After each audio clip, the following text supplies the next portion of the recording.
네, 오늘 다들 형편이 어려우신 것 같습니다. 우리 규선 씨도 뮤트로 또 함께 하시게 될 것 같고요. 네, 혼자 한번 달려가 보겠습니다. 그러나 같이 간다고 생각하고요.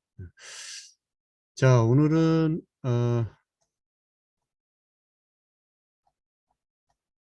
왕정시대 지난번에 우리가 시작을 했는데 이제 그 두 번째 시간. 그래서 지난번에는 이제 왕정시대를 열게 되는 사무엘 사사 마지막 사사라고 할 수 있었던 사무엘과 그리고 첫 왕이었던 사울 이야기까지, 그래서 사무엘상 이야기들을 다뤘다면 이제 오늘은 성경책으로 보면 사무엘 하와 열왕기상, 이 두 가지를, 두 책에 대한 내용이 되겠습니다. 네.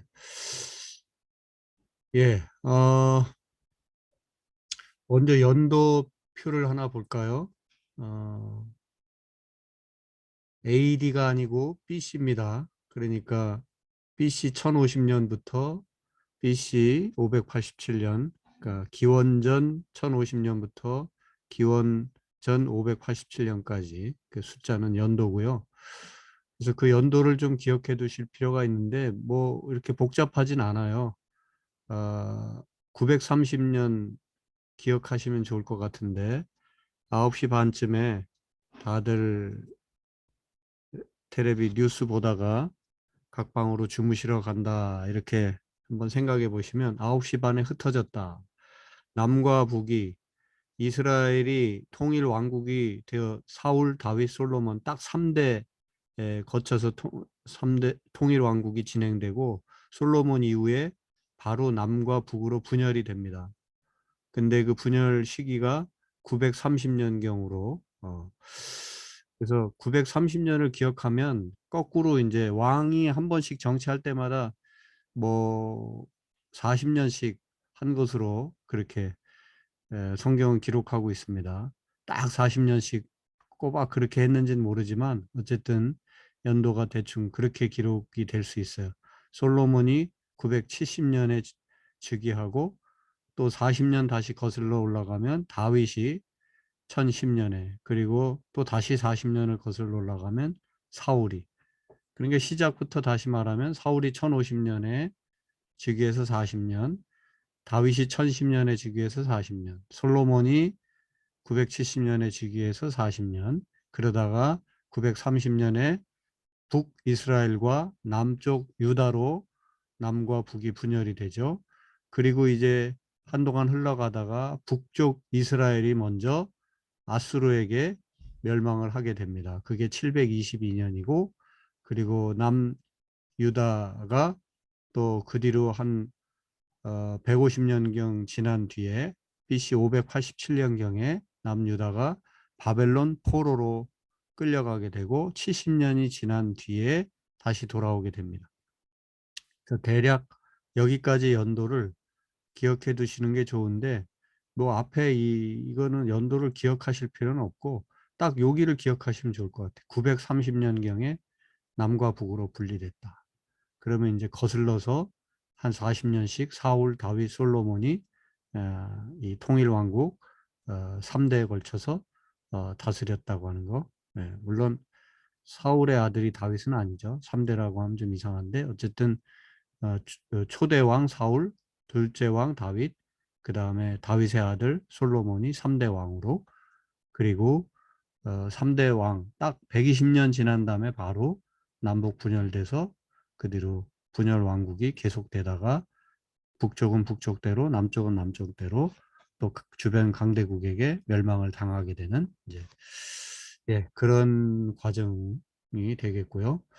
오늘 이제 공부할 것은 사무엘 하와 열왕기 상까지인데 사무엘 하와 열왕기 상은 대체로 이 다윗, 사무엘 하가 다윗에 대한 얘기, 열왕기상은 솔로몬에 대한 이야기, 그리고 이제 남북이 분열돼서 초기에 그 정도 얘기까지가 열왕기상, 사무엘 하라고 할 수 있겠습니다.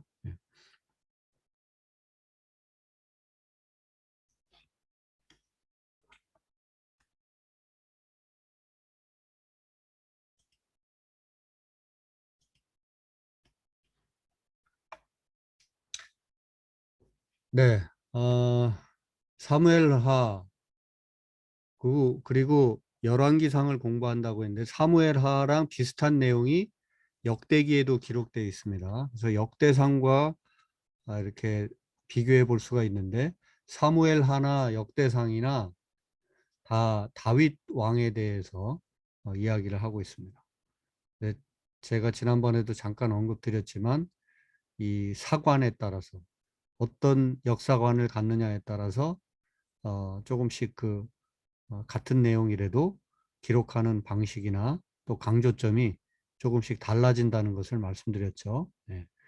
다윗 왕의 생애를 똑같이 다루고 있지만 사무엘 하는 다윗의 어떤 치세를 강조하고 있다면 역대상은 포로 끌려갔다가 포로기 이후에 돌아온 관점으로 기록을 했기 때문에 포로기에 가장 심각했던 게 뭐냐면 신앙의 중심이었다고 생각될 수 있는 성전이 다 무너지고 회파되고 불타고 그렇게 됐잖아요. 그래서 그들이 포로기에서 돌아온 뒤에 가장 먼저 신경 써서 하려고 했던 일은 회파되었던 무너진 성전을 다시 재건하는 일이었습니다. 그것은 단지 건축에 관한 이야기가 아니라 그들의 잃어버린 신앙을 다시 회복하는 그런 것을 의미하기 때문에 그래서 역대기는 이 성전을 강조하고 있어요. 그래서 다윗 왕의 이야기를 실으면서도 얼마나 다윗이 성전 건축에 대한 그런 목마른 어떤 사모함이 있었는가, 그것을 어떻게 준비했는가, 그리고 이제 솔로몬에 가서 성전을 건축하게 되는 그런 내용들도 더 상세하게 거기다 방점을 두고 기록한 것을 볼 수 있고요. 그 다음에 역대상은 아무래도 계보가 중요하죠. 왜냐하면 포로로 끌려갔다가 다시 돌아와서 지금 성경을 기록하니까 이 역사가 되게 중요한 겁니다. 계보가 되게 중요하죠. 네.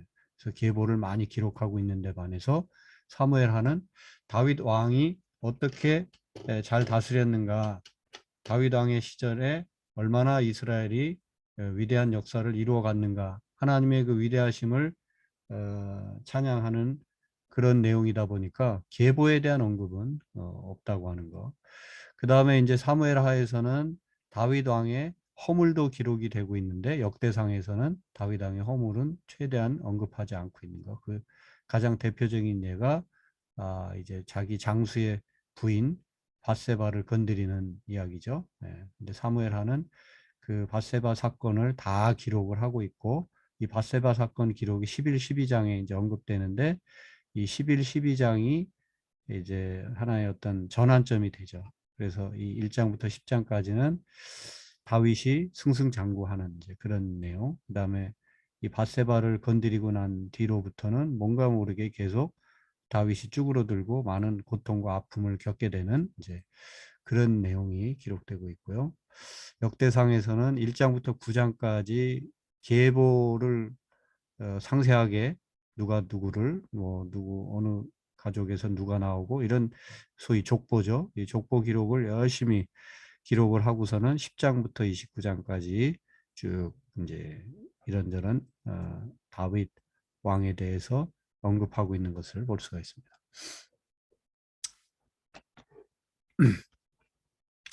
자, 사무엘상이 다윗 왕에 대한 이야기라는 거 말씀드렸고 사무엘하로 가면 이것은 이제 에, 아, 사무엘 하에 대해서 지금 말씀드렸죠. 그 역대상과 비교하는 내용을 말씀드렸는데 사무엘 하를 다시 집중적으로 사무엘 하만 눈여겨보면 1장부터 10장까지는 다윗이 승승장구하는 내용이라고 할 수 있지만 이제 조금 다른 각도에서 보면 정말 하나님이 기대하시는 이상적인 사회가 무엇인가 하는 이제 그런 테마가 되겠습니다.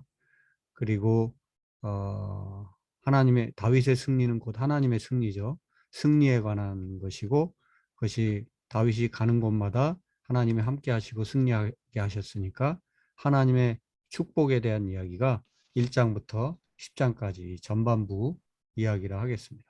근데 좀 전에 말씀드린 것처럼 11, 12장에 밧세바를 범하는 그 죄를 짓고 난 이후부터 13장에서 24장까지 고뇌에 사로잡힌 다윗의 모습, 여러 가지 가정 내 또 나라에 일어나는 비극적인 사건들, 이런 것들이 언급되고 있어서 결국 전반부에 하나님의 축복, 그 다음에 죄를 기점으로 하나님의 징벌이 이렇게 계속되고 있는 모습을 사무엘 하에서 우리는 만나볼 수가 있습니다.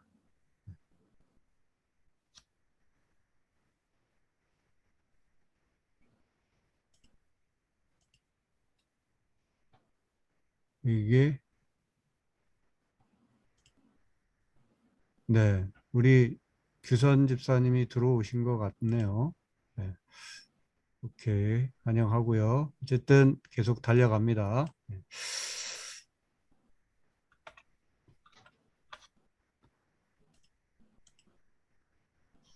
자, 사무엘하, 다윗을 언급하는 사무엘하를 조금 더 세밀하게 살펴봅니다. 1장에서 10장까지는 다윗의 승승장구라고 그랬죠. 그리고 11에서 20장까지는 이제 밧세바를 범하고 이후로 계속 어려움을 겪는 다윗의 타락이라고 제목을 붙여볼 수가 있고 21장에서 24장까지는 그래서 다윗의 말년은 어떠했는가 이렇게 나눠볼 수가 있습니다. 자, 사무엘하는 어떻게 시작하냐면 다윗이 눈물 흘리는 것으로 시작하는데요. 이것은 이제 그 다윗 왕의 바로 앞에 사울 왕, 그러니까 이스라엘의 초대 왕이죠. 근데 이 이스라엘 초대 왕인 사울이 전쟁터에서 결국 죽음을 당하게 되는 그 자기 아들들과 함께 전쟁터에서 죽음을 당하게 되는 그런 이야기. 그래서 이제 소위 왕의 사울 왕의 죽음 소식을 접하고 마음으로 함께 눈물을 흘리는, 그래서 다윗이 슬픈 노래로 사울과 그의 아들 요나단을 위로했다. 조상 그 소위 조문했다 하는 이제 그런 내용이 1장에 기록되어 있습니다. 그래서 슬픈 다윗의 애가가 사무엘하 1장에 기록되어 있는 것을 확인할 수 있고요. 이렇게 다윗의 마음 담은 눈물로 시작하는 사무엘하, 시작이 좋죠. 왜냐하면 사무엘 상에서 우리는 만나볼 수 있지만 다윗을 시기 질투하는 사울 왕에 의해서 다윗이 이렇게 쫓겨다니던 고생하던, 그러니까 왕으로 아직 오르기 이전에 되게 많은 고생을 하게 되는 다윗의 모습을 우리가 사무엘 상에서 볼 수 있었거든요. 네. 근데 이제 사무엘 하에 자기를 그렇게 괴롭혔던 사울 왕이었는데도 그가 죽었다 했을 때 마음 담아 눈물 흘리는 다윗의 모습으로 이 사무엘 하가 시작되고 있습니다. 그리고 이제 뭐 장별로 다 볼 수는 없지만 어쨌든 초기부터 이 다윗이 온 이스라엘을 다스리는 것이 아니고 보통 그냥 우리가 이스라엘이라고 하면 그 12지파 전체를 말하죠. 그런데 그 12지파의 10지파가 북쪽에 해당하고 어, 유다 지파와 뭐 시므온 지파 정도가 또 이렇게 남쪽에, 그래서 아직도 뭐 이 초기에 다윗이 왕권을 이제 두 번째 왕이 되는데 처음에는 유다 지파만 추대하는, 유다 지파만 인정하는 그런 어떤 남쪽 지역의 왕이었어요. 남 유다 지파가 이제 주로 남쪽을 차지하고 있으니까요. 그래서 지금 남북으로 갈린 건 아니지만 이제 지파별로 아직도 그런 지파 공동체의 영향이 아직 있기 때문에, 그래서 유다 지파만 인정하는 왕이었는데 점점 힘이 세지고 그래서 이제 북쪽을 주로 차지하고 있던 다른 열 지파들이 다 오케이 해주는 이제 그런 어, 그 명실상부한 이스라엘 전체가 인정하는 왕으로 이제 예, 확대되어 가게 됩니다. 그래서 온 이스라엘의 왕이 되는 것이죠. 네. 예, 지금 은영 씨가 들어오고 있는 것 같네요.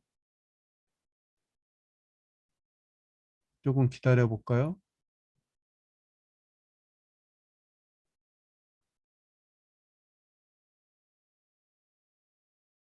규선 씨는 다시 나가신 것 같고.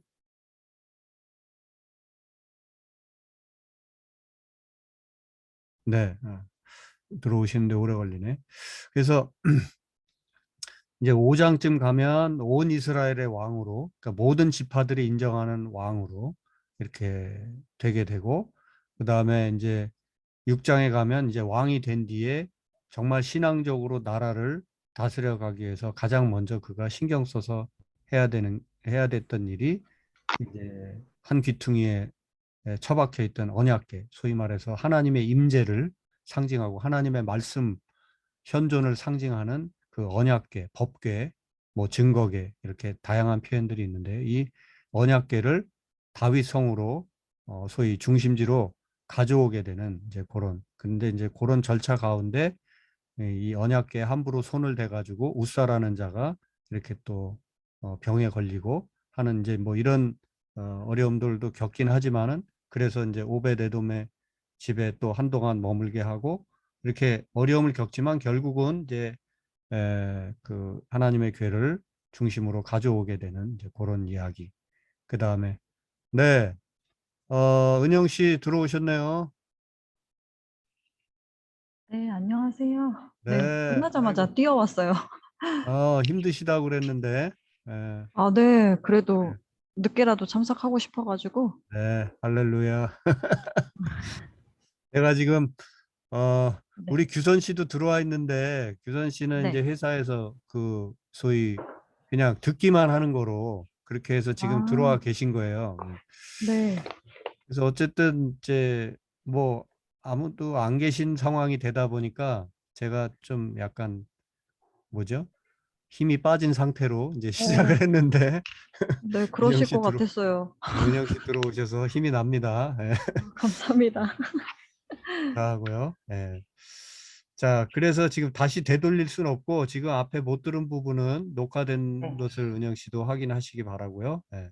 그래서 네, 지금 사무엘 하를 언급하고 있는데 사무엘 네. 하 1장에서 10장이 다윗이 승승장구하던 이제 그런 내용인데 그 7장에 이제 6장까지 좀 전에 얘기했어요. 7장은 하나님의 언약과 다윗의 기도 이제 이제 언약궤를 모셔왔으니까 그 다음에는 이제 에, 하나님과 새롭게 언약을 맺고 다윗이 하나님께 더 큰 축복을 기대하고 잘 나라를 다스릴 수 있도록 기도하는 그런 내용이 7장에 있고요.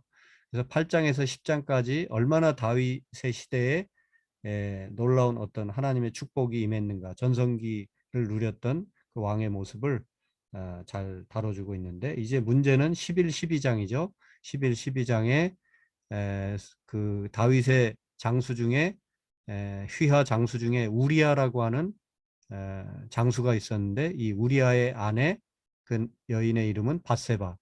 그 장수는 지금 전쟁터에 나가서 싸움을 하고 있는데 그 왕인 다윗이 그 자기 지휘관, 자기 휘하 지휘관의 아내인 밧세바를 건드린 거죠. 네, 그래가지고 하여간 그런 내용을 통해서 이제 다윗이 기울게 되는 개인적으로나 또 다윗의 나라인 이스라엘이 여러 가지 어려움을 겪게 되는 내용이 이제 후반부에 기록이 되고 있습니다.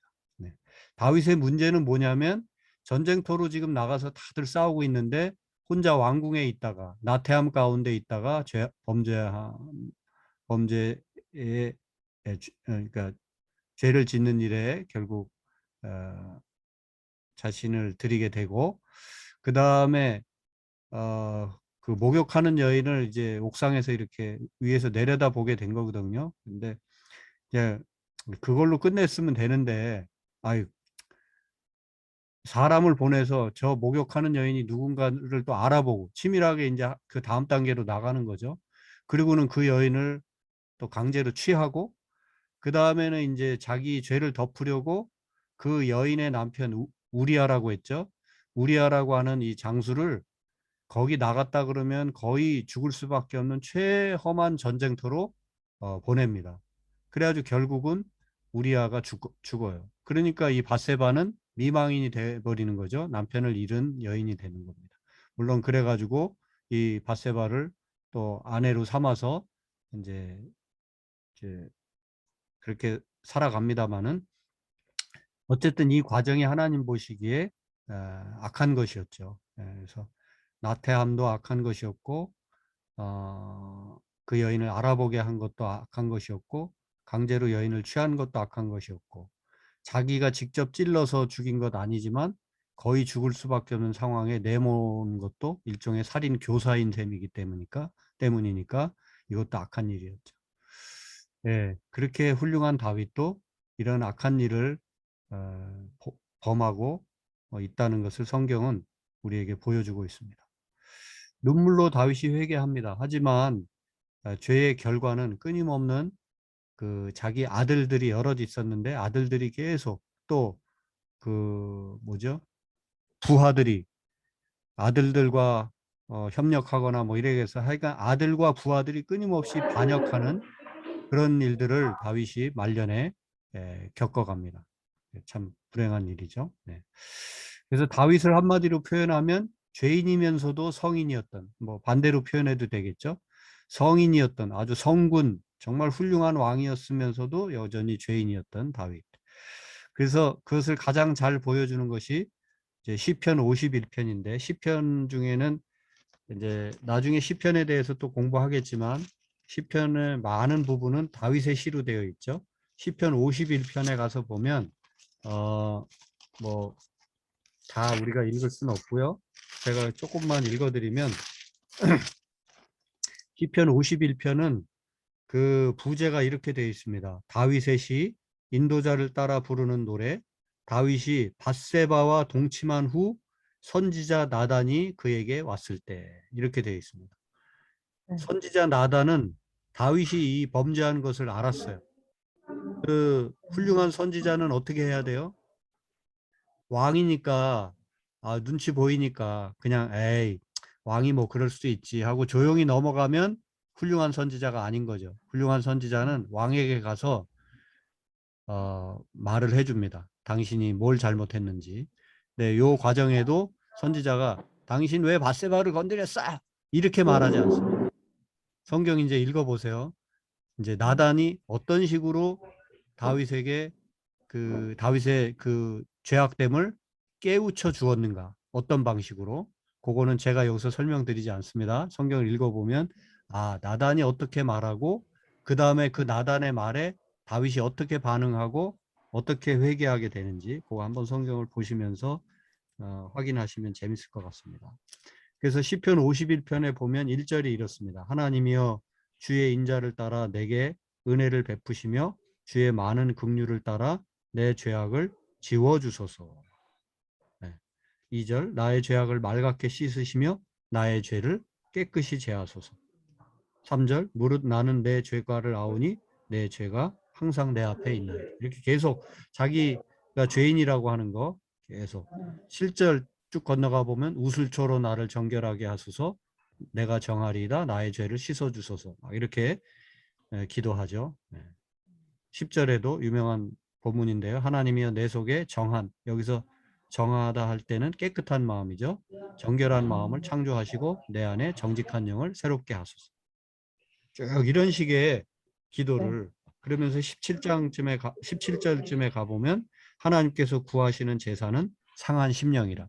우리가 뭐 아무리 휘황찬란한 예배를 많이 드리는 것보다 정말 하나님이 기뻐하시는 제사, 기뻐하시는 예배는 상한 심령이라고 하는 거죠. 네, 우리가 나의 죄와 허물을 솔직하게 하나님 앞에 고백하는 것, 이것이 예배의 가장 큰 중심이 돼야 되는 겁니다.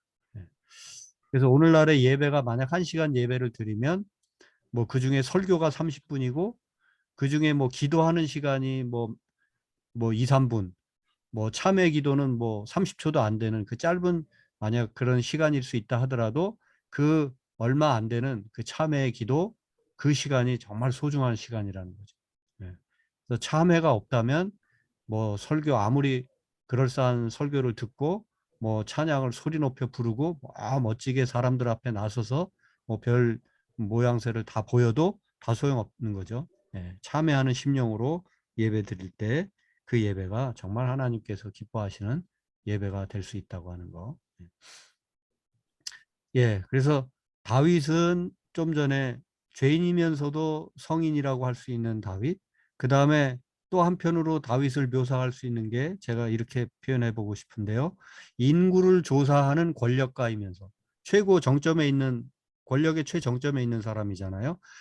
인구 조사한다는 것은 뭘 말하냐면 이제 나라를 정비한다는 뜻이잖아요. 그죠? 예. 근데 좋게 말하면 그냥 정비라고 표현할 수 있지만 조금 더 나가면 전쟁할 수 있는 능력자가 몇 명이 되느냐 이거거든요. 결국 20세 이상 되는 장정, 남자 장정의 숫자가 얼마인지를 확인하고 싶은, 그래서 전쟁에 나가게 되고 그 다음에 또 하나는 세금을 물려야 되잖아요. 한 사람당 얼마씩 이 소위 인두세, 세금을 물려야 되니까 인구조사한다는 것은 백성들로부터 세금을 더 확실하게 이렇게 걷어들인다고 하는 거니까, 좋게 말하면 나라를 잘 부강하게 관리한다는 뜻이기도 하지만 조금 더 나가면 전쟁에서 이기기 위한 그런 어떤 그 저기죠. 그러니까 백성들의 입장에서는 되게 힘든 일일 수도 있어요. 예. 그래서 백성들을 좀 힘겹게 다스리는 정치가이면서도 또한 자신의 죄와 허물에 대해서 지적하는 선지자의 말씀에는 어린아이처럼 순종하는 사람이 바로 이 다윗이었다 하는 것이 이 사무엘하 21장에서 24장까지의 내용들을 통해서 우리가 만날 수 있는.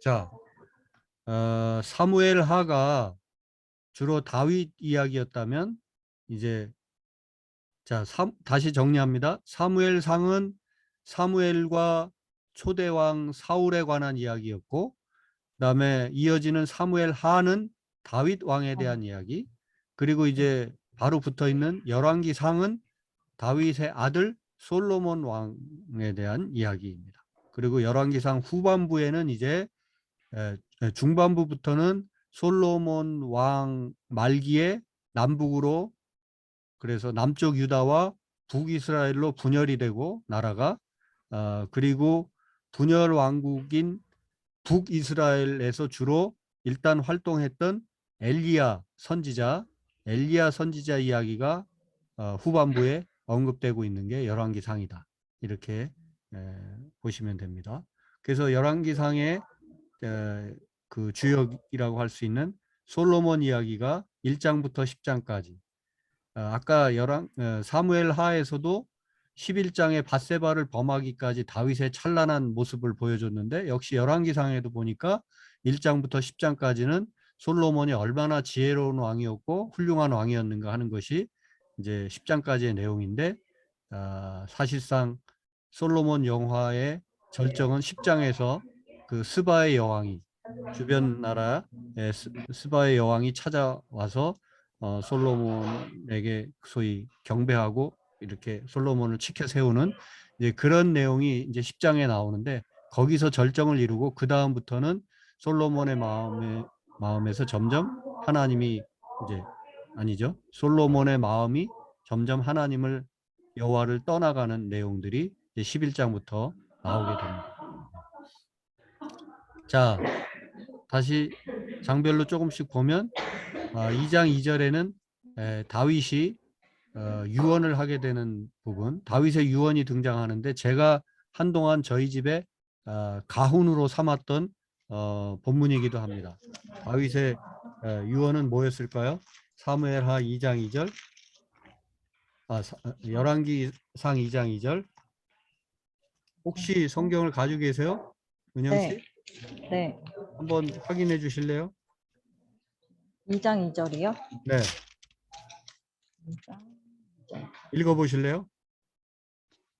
1절, 2절 한번 읽어 보세요. 열왕기상 2장 1절, 2절. 이거 다윗이 네. 죽은 날이 임박함에 그의 네. 아들 솔로몬에게 명령하여 이르되 내가 이제 세상 모든 사람이 가는 길로 가게 되었노니 너는 힘써 대장부가 되고. 네. 예. 다윗이 죽을 때가 다 돼서 아들 솔로몬에게 유언적인 말을 하는데, 그 말이, 야, 나는 이제 세상 모든 사람이 가는 길로 간다. 뭔 말이에요? 나는 이제 죽는다. 나는 이제 죽게 되었는데 너는 어떻게 살아야 되냐? 너는 힘써 대장부가 되라. 이제 그 뒤에 더 있는데 결국은 하나님의 말씀 지키면서 하나님 말씀대로 순종하고 살아라. 그러면 너가 형통하게 될 것이다. 그게 이제 다윗의 유언이었거든요. 제가 그 중에 한 부분 너는 힘써 대장부가 되라. 여기를 저희 집 가훈으로 삼았었어요. 그래서 이 글씨 잘 쓰는 붓글씨 잘 쓰는 집사님이 한 분 교회에 계셔가지고 그분께 좀 직접 써달라고 그래가지고 액자를 만들어서 이렇게 한동안 집에 걸어놨었어요. 넌 힘써 대장부가 되라. 딱 이래가지고 그게 저희 집 가훈이었는데 왜냐하면 저희가 아들이 둘 있잖아요. 그래서 이제 그 아들들을 의식해서 그렇게 가훈을 정했는데 가만히 그렇게 놓고 이렇게 5년 10년 지나다 보니까 아내가 소외되는 것 같더라고요. 예, 힘써 대장부가 되라. 사실 이게 꼭 남자들한테만 해당되는 내용은 아님에도 불구하고 누구나 여장부도 마찬가지죠. 여자든 요즘에 뭐 여장부라는 말도 쓰니까 굳이 남자에게만 해당되는 말이 아님에도 불구하고 아내가 왠지 좀 이렇게 소외되는 것 같고 그래서 독일로 오면서부터는 그 액자를 떼고 힘써 대장부가 되라는 가훈은 이제 좀 잊혀지고 우리 가곡 집가자 노래곡자 그 가곡을 저희는 더 중요시 여기게 되었는데 누가복음 5장에 깊은 바다로 가라 깊은 데로 가라 하는 그 말씀이 있어요. 그래서 일종의 가훈이 깊은 데로 가라가 가훈처럼 여겨지고 그 다음에 가곡도 역시 은혜의 바다로 찬송가 찬송가 책이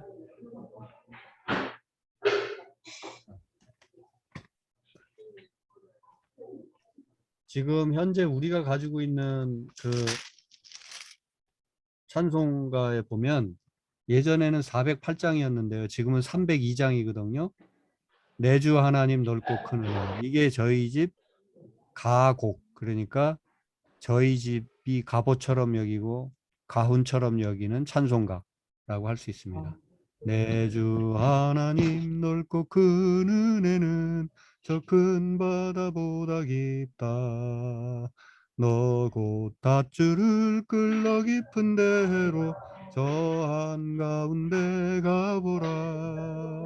언덕을 떠나서 창가에 배 띄워 내 주 예수 은혜의 바다로 내 맘껏 져가라.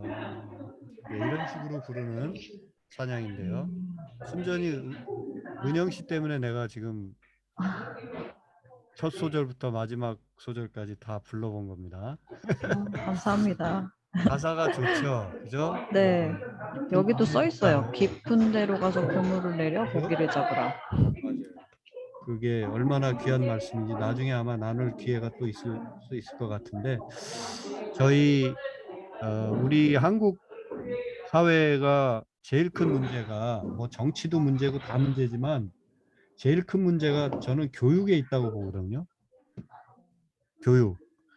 그리고 그만큼 문제가 심각하기 때문에 뭐 대통령이 누가 되든 뭐 교육부 장관이 누가 되든 쉽사리 이걸 바꾸기가 쉽지 않은 참 이 아주 나쁜 요소들이 많이 있어요. 물론 이제 뭐 청소년기에 그 국제 시험을 보거나 하면은 대한민국이 뭐 1, 2등 다투고 그래요. 그러니까 중고등학교 시절에는 애들이 제일 똑똑한데 대학을 거치고 이렇게 장기전으로 보면 결국은 망하는 거예요. 우리나라는 대학 가기까지만 요즘에 이제 조금 넓어져서 대학 졸업하고 취업하기까지만 공부를 열나게 하고 그러니까 시험 공부만 하고 그 다음에는 이제 안 하게 되는 이제 이런 식으로 공부 자체가 교육 자체가 왜곡돼 있는 부분들이 많은데 그래서 우리 부모들이 자식 교육시킬 때도 단기적으로 뭐 암기해라 또 대학 가기 위한 이제 그런 데다가 신경을 쓸 수밖에 없는데 뭐 그 마음 그게 현실이기 때문에 그 현실을 뭐 마냥 외면하고 살 수만은 없는데 그럼에도 우리가 한편에서 계속 이것이 전부가 아닌 것을 자녀들에게 가르쳐 줘야 되죠. 대학 가야 되지만 대학이 전부가 아니라는 거. 인생을 살아보면 정말 중요한 게 무엇인지를 너희가 이제 배우게 될 것이다. 그래서 저는 그걸 깊은 바다로 표현하고 싶거든요. 그래서 아이들에게 너희가 정말 인생을 살면서 계속 깊은 바다로 나아갈 수 있어야 된다. 하나님은 내 경험과 지식 수준을 넘어서는 어떤 요구를 하실 경우가 있는데, 이 베드로가 그물을 다시 걷어가지고 밤새 자기가 고기를 잡았는데 그물을 다시 배에 싣고 깊은 바다로 나가거든요. 예수님의 말씀만 듣고. 사실은 진짜 어부는 누구였어요? 베드로였거든요. 베드로는 어부 중에 어부였는데 예수님은 목수의 아들로 자랐어요. 근데 그 예수님의 말씀을 듣고 베드로가, 어부 중에 어부인 베드로가, 또 지난밤에 밤새 잡았어도 한 마리 못 잡은 그런 자기 분명한 경험이 있잖아요. 그럼에도 불구하고 자기 경험 판단을 다 내려놓고 오직 그 주님의 말씀에 따라서 깊은 바다로 갔다고 하는 거. 그게 우리가 인생을 살면서 얼마나 소중한 말씀인지를 거듭 깨닫게 돼요. 나는 내 경험에 의지해서 판단하고 이것이 옳은 길이고 이것이 잘 가는 길이라고 생각해서 가봤는데, 가다 보면 자꾸 어려움을 겪게 되는, 그때 하나님의 말씀을 들었어야 했는데, 그때 목사님이, 이제 하나님의 말씀을 내가 직접 못 들으니까 목사님이 못 듣는 경우가 있으니까 목사님을 통해서 하나님이 말씀하시기도 하고, 뭐 장로님, 권사님, 또 주변 지인들을 통해서 하나님은 말씀하시기도 하거든요. 그런데 그 말씀을 듣지 못하고 내 멋대로 갔다가, 내 경험대로 갔다가 망치는 경우들이 있고 힘든 경우들이 많은데, 그래서 우리 자식들에게 공부 많이 해라, 좋은 대학 가라, 이게 우리 가훈이 돼서는 곤란하잖아요. 그래서 깊은 바다로 가라. 한 번 더 생각해 봐라. 내 경험을 넘어서는 하나님의 마음을 느껴봐라. 하나님의 지혜를 배우는데 너의 시간을 투여해라. 이것이 부모가 가르치고 또 믿음의 선배들이 가르쳐 줘야 될 그런 중요한 어떤 교육이 아닌가, 그렇게 생각이 됩니다. 자, 잠깐 곁길로 갔는데, 그래서 이제 솔로몬의 찬란한 시기가 지나고 솔로몬이 점점 그 마음이 여호와를 떠나게 되는데, 솔로몬이 어떻게 보면 자기 아버지 때부터 준비된 성전을 건축하고 또 자기 왕궁도 화려하게 건축하게 되고, 그 다음에 그 소위 궁녀들이 엄청 많았거든요. 그러니까 쉽게 말하면 형통, 화려함의 절정이었던 거예요. 근데 그 형통하게 되고 화려하게 되면 인간이 얼마나 하나님을 쉽사리 잊어버릴 수 있는가 하는 것을 또 솔로몬이 보여줬다고도 볼 수가 있어요. 왜냐하면 솔로몬이 왕에 즉위하게 되는 그 초기만 해도 하나님이 찾아오셔서 너에게 무엇을 줄 것인가? 내가 너에게 하나를 줄 것인데 그 하나를 한번 골라봐라. 소위 말해서 뭐 이도끼가 내 도끼냐, 금도끼가 내 도끼냐, 뭐 질문은 다르지만 어쨌든 너에게 꼭 하나를 줄 텐데 꼭 필요한 게 무엇이냐라고 물었을 때 솔로몬은 백성들을 잘 다스릴 수 있도록 지혜를 주십시오, 이렇게 기도했거든요. 뭐 돈을 달라고 한 거 아니고 뭐 무슨 건강을 달라고 한 거 아니고 정말 백성을 잘 다스릴 수 있는 지혜를 달라 했으면 얼마나 훌륭한 왕입니까? 그런데도 결국은 이 왕이 이 후반부에 가서는 하나님과 자꾸만 멀어지게 되고, 그래서 결국은 개인만 멀어지게 되는 것으로 끝나는 것이 아니라 남과 북으로 이 이스라엘이 분열이 되게 되는, 그래서 나라가 갈리게 되는 이제 그런 아픔을 겪게 되죠. 네. 네. 그래서 남북으로 갈리게 되면 북쪽은 북이스라엘이라고 부르게 되고, 이제 솔로몬 이후로 갈리게 된 남쪽은 남유다라고 불리게 됩니다. 그래서 우리가 그냥 흔히 그냥 막 이스라엘이라고 할 때는 이 남과 북을 합친 전체를 이스라엘이라고 보통 말하지만, 이 사무엘하, 열왕기상, 역대기상하 이렇게 요 부분을 읽을 때만큼은 적어도 이스라엘이다 라고 나올 때는 이게 북이스라엘을 말하는 걸 수 있다는 것을 이렇게 염두에 두셔야 돼요. 남북으로 갈린 뒤에는 이스라엘의 왕 어쩌고, 북이스라엘 어쩌고 이렇게 나올 때도 있지만 그냥 이스라엘의 왕 하면은 이건 북이스라엘의 어떤 왕인가 보다. 또 남쪽의 유다 이렇게 나올 때도 있지만 유다 왕 누구누구 하면 남북으로 분리돼서 이제 남쪽의 유다 유다가 중심이 되는데 유다 왕 이렇게 이해하고 읽으셔야 됩니다. 자, 그래서 이제 왕국이 분열되는 내용, 그 다음에 분열되고 나서 북이스라엘에서 주로 활동하기 시작하는 엘리야 선지자 이야기가 17장 이하에서 그리고 열왕기 하까지 이렇게 계속되고 있습니다. 네. 자, 이렇게 열왕기 상이 되어 있고요. 자, 여기 오므리 왕조와 엘리야 이렇게 제목을 붙여봤는데, 자, 남쪽과 북쪽으로 갈린다고 그랬죠. 이제 이스라엘이. 근데 두 나라가 남북이 특징적인 차이가 있는데 뭐냐면 남유다는 자, 솔로몬의 아들이 이제 그 다음 왕이 되고 그 다음 왕이 돼. 계속 아들이. 그래서 남유다는 세습이 됐어요. 그러니까 다윗 왕조가 계속 이어져 간 거죠. 다윗의 아들 솔로몬, 솔로몬의 아들 누구, 그의 아들 누구, 그의 아들 누구 이렇게 계속 이어져 간 거죠. 네. 자, 솔로몬의 아들 르호보암 아들 누구 이렇게 갑니다. 네. 자, 그런데 북쪽은 왕조가 몇 번씩 바뀌어요. 무슨 말이냐면 한 사람이 왕이 돼가지고 뭐 그 다음 자기 아들 뭐 손주 때까지만 2, 3대 정도만 가고 그 다음에는 반역이 일어납니다. 그래가지고 다른 왕조가 또 들어서게 되고 또 한 2, 3대 가다가 다시 또 반역이 일어나고 또 다른 왕조가 그래서 총 7개의 왕조가 이렇게 생겨요. 그 중에서 가장 대표적이고 힘 있었던 왕조가 오므리 왕조 그리고 예후 왕조라고 할 수가 있습니다. 성경에 많은 왕 이름들이 등장하니까 읽어가시면서 확인해 주시면 좋겠고요. 자, 요것만 일단 오늘은 기억하시면 좋겠어요. 남과 북으로 갈리게 될 때, 자, 솔로몬 때부터 이제 솔로몬 통치가 끝나면서 그 다음 왕으로 르호보암으로 잘 넘어가야 되는데 솔로몬의 아들 르호보암으로 넘어가야 되는데 르호보암으로 넘어간 데는 남유다고 그 다음에 솔로몬에게 성전을 건축하고 또 성궁을 건축하면서 너무 우리들을 힘들게 하니까 좀 그렇게 힘들게 하지 말라고 와서 좀 이렇게 우리 백성들의 세금도 줄여주시고 이렇게 좀 우리를 좀 편안하게 살게 해달라고 소위 말해서 데몬스트레이션을 했어요. 또 와서 이렇게 부탁을 했는데 그 부탁을 한 그 세력들이 여로보암과 그 북쪽 지파들이었어요. 그런데 그들의 이야기를 들어주지 않은 거죠. 솔로몬이.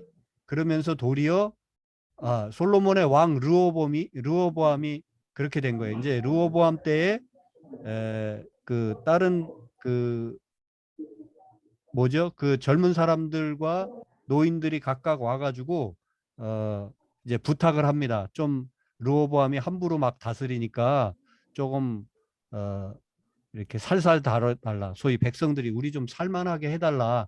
이랬을 때 르호보암이 뭐라고 얘기를 하냐면 솔로몬 왕, 내 선대 왕이 함부로 다스렸다면 나는 전갈채찍으로 다스리겠다. 더 혹독한 채찍으로 다스리겠다. 이런 식으로 소위 말해서 좀 살살 다스려 달라는 백성들의 그 호소를 무시한 거죠. 그러다 보니까 이제 여로보암이라고 하는 사람을 중심으로 북쪽, 특히 북쪽의 10개의 지파를 중심으로 떨어져 나가게 되는 거예요. 그래서 솔로몬 때까지는 통일 왕국이었지만 르호보암 왕, 솔로몬의 아들 르호보암 때 와가지고는 결국 르호보암의 반기를 든 대부분 세력들이 여로보암을 중심으로 이렇게 북이스라엘을 형성하게 됩니다.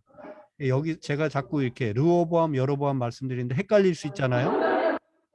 자, 그래서 남쪽은 르호보암, 북쪽은 여로보암.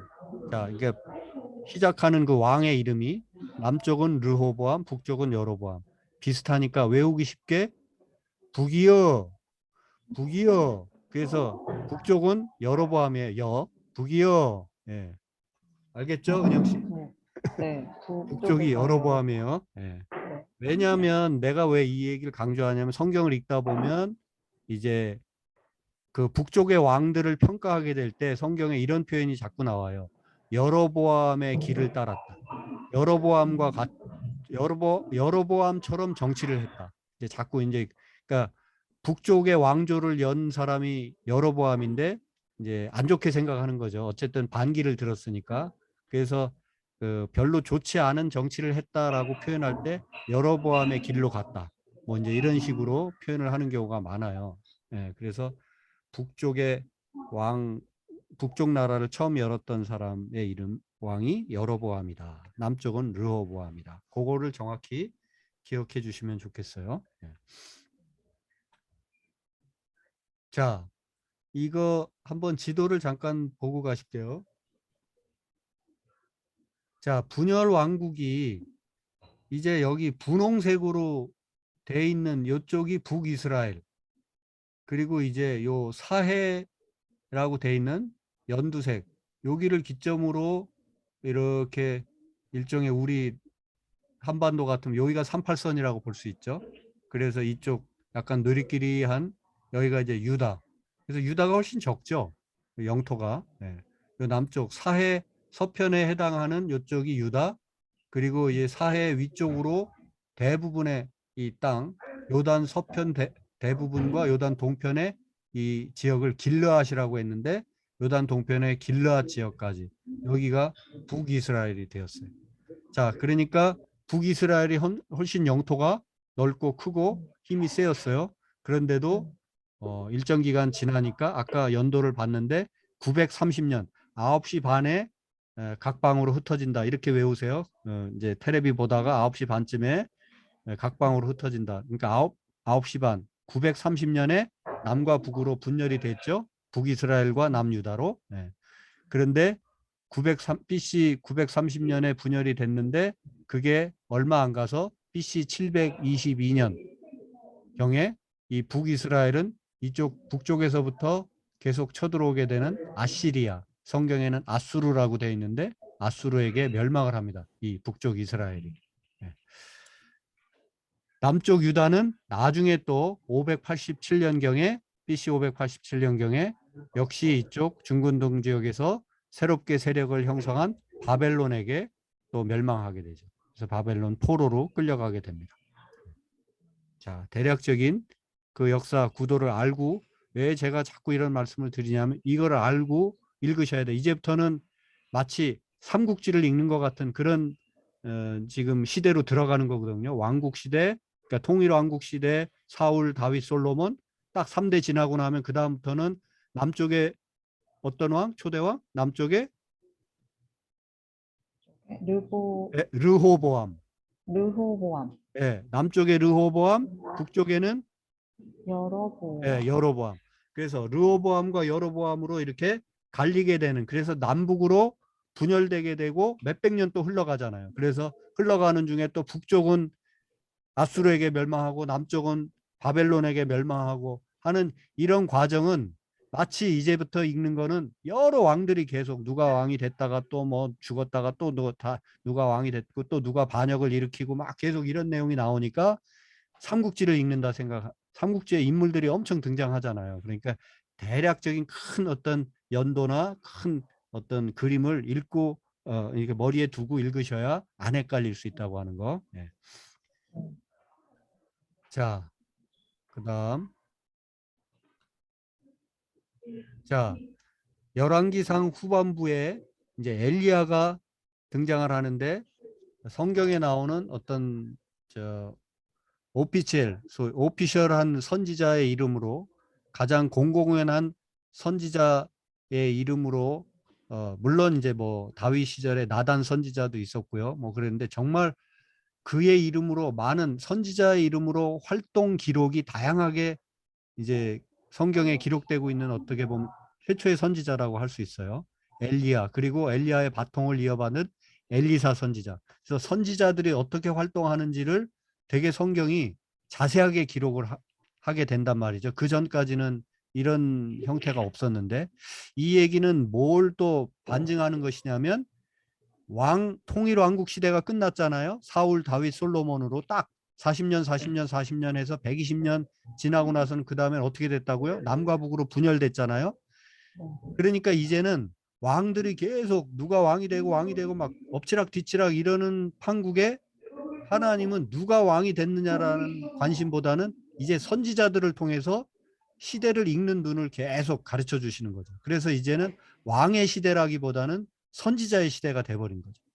어쩌면 그런 거잖아요. 왕이 잘 정치를 잘하고 이렇게 안정적일 때는 선지자가 별 필요 없어요. 그렇잖아요. 그런데 나라가 개판이니까 왕이 대통령이 뭐 다 이렇게 엉망일 때는 제야의 소리가 되게 중요해지는 거예요. 그래서 선지자가 그 당시에 북이스라엘에서는 어떤 선지자가 이제 엘리야가 아주 활발하게 활동을 하기 시작했다라고 하는 이 성경의 관점을 우리가 이제 봐줄 수가 있어야 되는 거죠. 아, 이제 왕들의 이야기보다도 하나님의 눈에는 이제 이 하나님은 이제 선지자들을 통해서 더 많은 말씀을 하시려고 하는 거구나.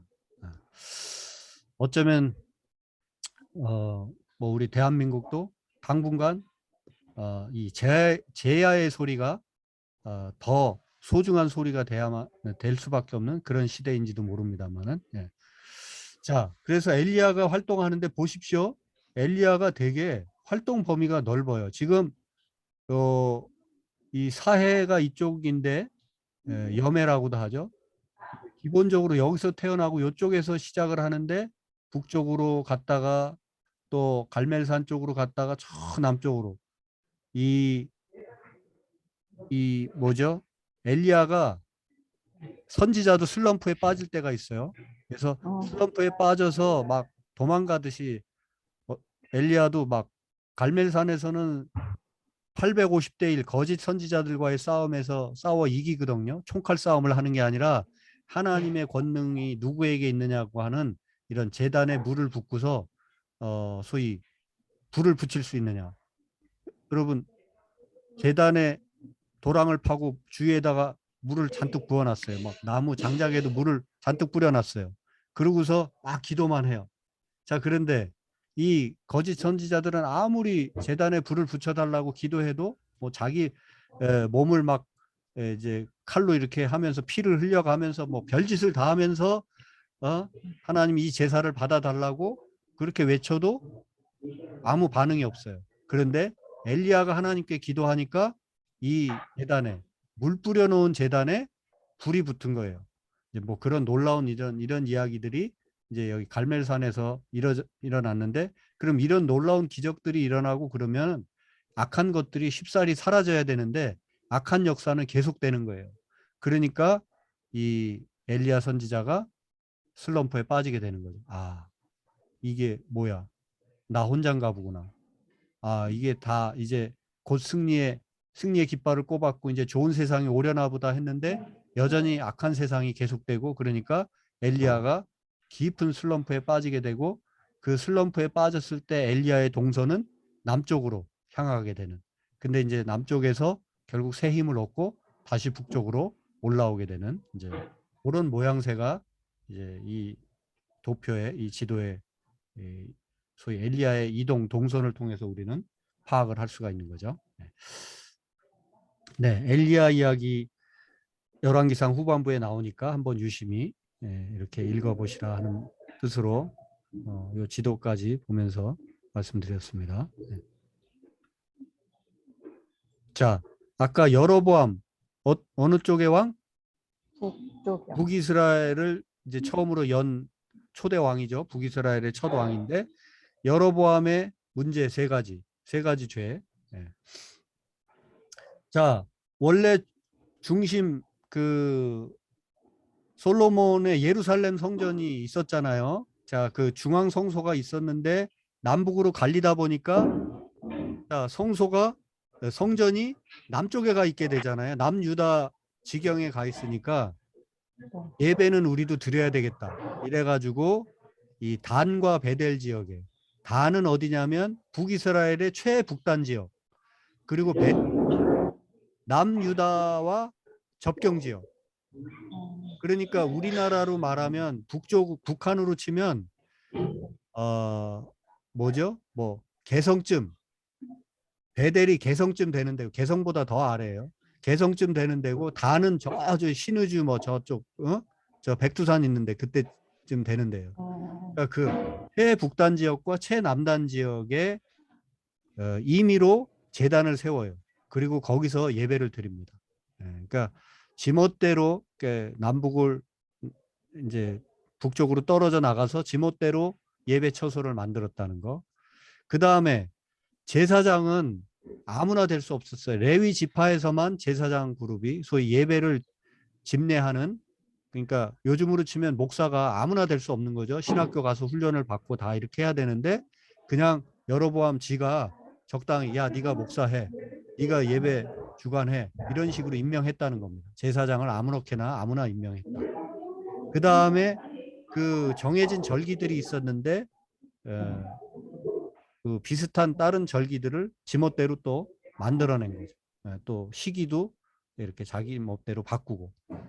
이제 남과 북으로 나라가 분열되면서 이렇게 종교적으로도 신앙적으로도 이런 그 흔들림이 있었다.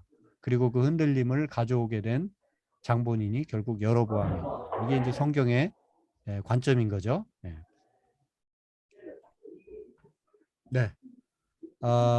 여기까지 우리가 딱 지금 10시가 바로 넘었네요. 네. 자, 혹시 질문이 있으신가요? 우리 은영 씨나 우리 규선 씨는 계속 소리로만 있는 거죠? 지금 규선 씨는 저쪽 소리가 잘 들리는 것 같아. 은영 씨내에서 나는 소리인가? 아니면 뭐 주변에 약간 소리가 있어요? 네, 저 도서관 쪽이라서 저만 지금 그러구나. 들어와 있어요. 그분도 그렇죠? 나가셨던데. 아니 괜찮아요. 이제 다 끝났고. 네. 도서관이시구나. 네. 네. 그래. 뭐 혹시 뭐 오늘 질문이든 아니면 뭐 배웠던 거 중에 좋았던 게 있으면 말씀해 주시고요. 그냥 이렇게 오히려 1대1로 하는 날 더 뭐라고 하지? 집중도 더 잘 되고 더 재밌는 것 같아요, 저는. 그래. 네. 그래. 아무래도 제가 이제 여기 이제 보이는 분이 은영 씨 뿐이니까 제가 이제 은영 씨에게 또 맞춰서 얘기를 하려다 보니까 좀 더 아무래도 그렇죠. 좀 더 덜 막연한, 그래서 좀 더 은영 씨에게 집중된 그런 강의가 될 수가 있죠. 물론 다른 분들 이제 다 영상으로 보시겠지만 다 같은 내용입니다. 또 은영 씨뿐만 아니라 다른 분들도 또 어떤 기회에 저랑 1대1로 만날 수도 있습니다. 네, 아주 좋습니다. 꼭 1대1로. 그래요. 지금 은영 씨 어디까지 읽었어요? 성경을? 저는 많이 못 읽었는데 열왕기상. 열왕기상? 오늘 제가 네, 열왕기상까지 간단히 정리해 아니 드릴게요. 아니요. 열왕기상이 아니라 사무엘 하 들어가요 이제. 오케이. 오늘 네, 사무엘 하와 열왕기상을 정리해 드린 거니까 바로 네, 이렇게 시차를 두지 마시고 가능한 한 오늘 내일 중으로 사무엘 네, 하를 빨리 많이 읽으세요. 네, 그리고 열왕기상까지. 그리고 시간 네, 나면 또 다시 읽더라도, 그래서 지금 막 들었을 때 사무엘 하 같은 경우 특히 다윗 이야기니까 다윗 네. 이야기는 성경의 핵심 중에 핵심이거든요. 그러니까 집중해서 다른 때보다도 더 집중해서 사무엘 네. 하와 열왕기상, 다윗과 솔로몬 이야기는 아주 집중해서 읽어주시면 좋겠어요. 그리고 네. 다음번에 올 때는 분명히 질문이 생기실 수 있을 거예요. 다른 분들도 마찬가지인데 이제 이 소위 역사 시대로 들어가고 특히 이 통일 왕국과 분열 왕국 시대를 공부하다 보면 헷갈리는 것들이 나올 수가 있어요. 그러면 반드시 쿨하게 소위 퀘스천 마크 네. 성경에도 이렇게 해놓으시고 기억해 두셨다가 이렇게 함께 또 질문도 나누시고 그러면 더 좋겠네요. 네. 네. 오케이. 자, 우리 여기 화면에는 없지만 효순 씨, 또 우리 규선 씨 듣고 계시겠지만 또 우리 순아 씨 다들 건강하시고 또 성경 열심히 읽다가 또 2주 뒤에 또 만나겠습니다. 오늘 수고들 하셨어요. 제가 잠깐 기도하고 마치겠습니다. 하나님 감사합니다. 오늘도 저희들에게 귀한 시간을 주셨습니다.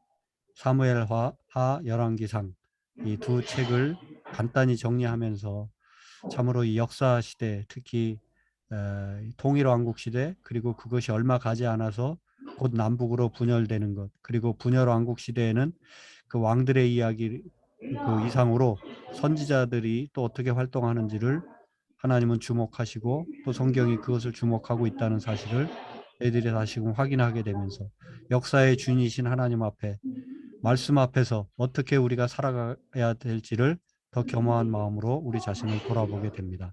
주님, 말씀으로 승리하는 우리의 삶이 되기를 원합니다. 내 경험과 지식, 판단 보다도 하나님의 말씀에 더 어린아이처럼 순종할 수 있는 저희들이 되게 해 주옵소서. 끊임없이 착실하게 말씀을 읽어가며 주님 앞에 한 발자국씩 더 가까이 가고자 하는 우리 자매님들의 그 가슴, 그 속에 심겨져 있는 열정 주님께서 미쁘게 보시고 더욱더 놀라운 축복으로 함께 하시고 아름다운 삶으로 인도하여 주시옵소서. 감사하고 우리 구주 예수 그리스도 이름으로 기도드립니다. 아멘. 예, 수고하셨습니다. 네, 감사합니다. 끊을게요. 예.